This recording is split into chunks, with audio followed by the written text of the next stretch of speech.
Welcome to what we are calling Turkey Talk, Turkey Time, Turkey Something.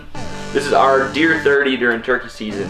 We just want to kind of bring to you guys some semi-live stuff, kind of updates throughout the spring on how we're doing, where we're at, what we're killing, what we're not killing, when we're getting our asses kicked, all that kind of stuff. So right now, I'm at the Rack Shack with Brendan down in Iowa, and we had a pretty good morning. We'll get to that in a little bit, but we've had a pretty good start to turkey season so far. I'll let Brendan kind of kick it off.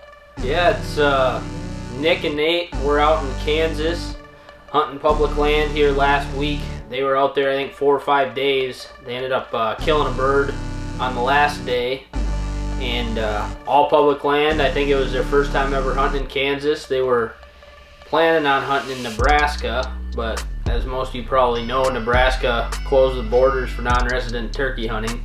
So they opted to go to Kansas, and on the last day they were able to get it done out in Kansas with archery, so that's pretty cool for those guys. Yeah, hell yeah. That's awesome. For the new guys coming aboard. And yep.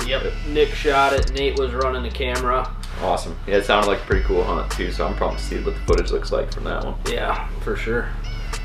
And that led into just this last weekend. I was up in Wisconsin for Easter, and they had the youth turkey hunt going on Saturday and Sunday. And Saturday was absolutely gorgeous weather. It was down in the upper 20s overnight, and it got up in the mid 40s, and I was able to get out with my niece and nephew off the roost.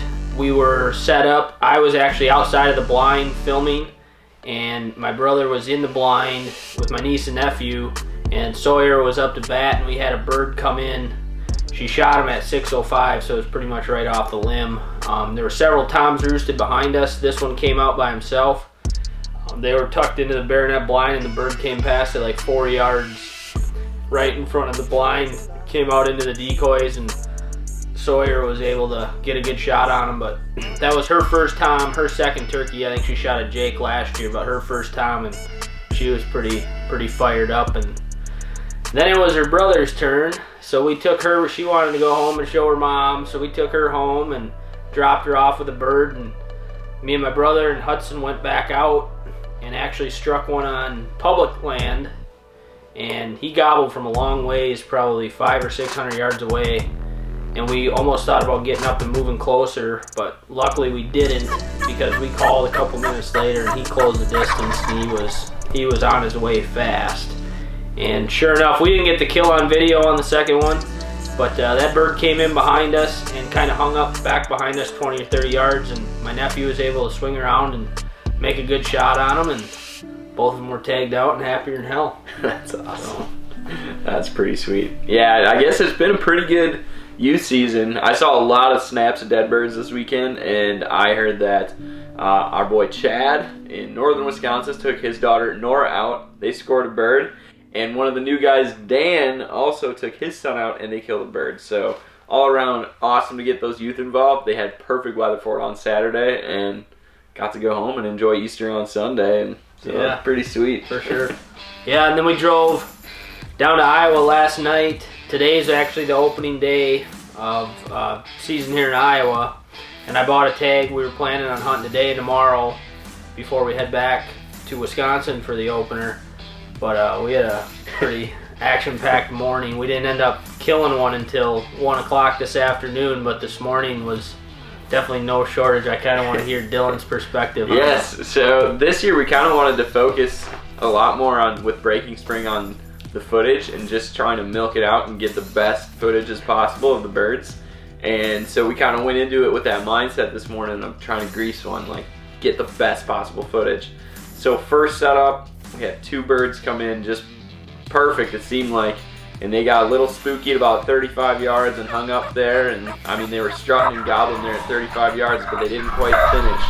And I'll give Brennan credit for not wanting to dump them there. I wanted to. I'm sure you did, but it was just kind of nice. They just kind of worked off, did their thing, and we actually got to watch them breed hens and hang out at like 40 yards, and we snuck out of there. Went on to check out another chunk of public, and I mean, we didn't crow call. It was kind of like a looking back, you know, hindsight's 20/20. Didn't make the right call, but walked down this road, didn't crow call before we got in there, and right before Brennan's gonna make his first call, I just see like fear in his eyes, and he's like, I see a strutter.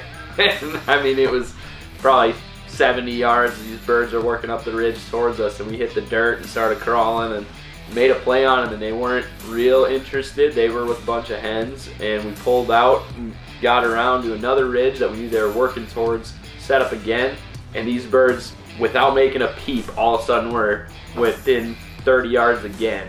And they didn't finish, they didn't like the setup, and Brennan didn't pull a trigger again. So it was kind of one of those mornings where we could have been at that point. Loop back around again. Yes. And called another one. We're not positive if it was one of the same ones or not, but we did another loop back to the original spot where we seen him on the first ridge, and we struck another one, and he came up into probably 35, 40 yards, which well within shotgun range, but he didn't finish either. They're just, they come in, I mean, they see the decoy from a distance and they keep coming, and they get to that 10 to 15 yards from the decoy, and they just stop and they don't do anything like we're hoping that they do for the video aspect of it, and we let them walk, and luckily for us it paid off.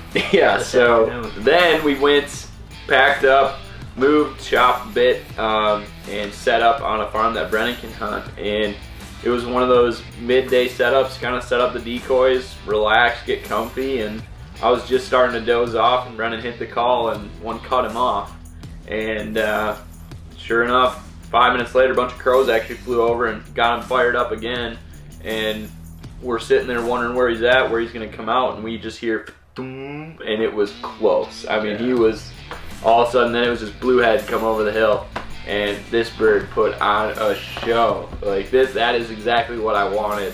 This bird full strut at, I don't know, 15 yards, just filled up the whole frame, all bird, and he was a boss. Yeah, he was a big bird. He ended up having 3 beards. Spurs were probably 1.25 inches. I don't have a scale, but I'm gonna guess he's in the range of 23 to 25 pounds. But it don't matter. He was a strutter, and he gave us the video we were hoping for. He actually come up onto the field, and he kind of sidestepped the decoys. He never got into the decoys. He sidestepped it. I thought for one point, because I'm aiming my gun straight at the decoy, waiting for him to get over there. He's coming right across the food plot straight at us. I thought he was going to run us over. But he finally, I wasn't going to swing when he was facing me, but he finally swung away and had his head facing straight away, and I kind of whipped over quick, and he stuck his head up, and I shot. But it was pretty awesome. That was such a cool hunt. That was exactly what I was hoping to see today. I love seeing that so close. He had no idea we were there, spit drumming at 15 yards. Nothing beats that. So now we'll probably head back home tomorrow morning, and then Wisconsin's opening up on Wednesday, and I know Robert, our king of spring, the Flatland lead scout, he has a first season tag in Zone 3, so he'll be kicking things off for us. I'll be headed down to Stumptown with Unger and our buddy Flurky, who we hunt with just about every spring, and it's always a great time. So I'm looking forward to getting down there, and then from there it's just shenanigans. Yeah, I got my girlfriend Jamie. She's got a tag. She's never killed a turkey. I think she's been hunting now 3 or 4 years and just hasn't had any luck. So I'm gonna take her out. I think she can hunt 3 or 4 days during the first week in Wisconsin. So we're gonna try that. It's gonna be cold the first couple days. I see Wednesday morning supposed to be down in the teens, but hopefully it warms up and the birds are cooperative. But yeah, we're gonna be pretty much kicking her off on Wednesday in Wisconsin, and it's gonna be non-stop for the next 6 weeks. And we're gonna try to run these, semi-live updates throughout the season. Try to keep you guys in the loop as far as if the birds are cooperating, if we're getting our ass kicked, if we're killing birds. But we've pretty much, across the crew, we got tags in several states, over the next 6-7 weeks. So it should be a fun spring, should be a lot of fun. Heck yeah, so let us know how you guys are doing. We want to hear where the birds are fired up, where you guys are having luck, and drop those comments down below. Hit the subscribe if you haven't already. We really appreciate you guys tuning in, and we can't wait to see you in the next one. Hopefully we'll be sitting with a dead bird at that point. I need another one.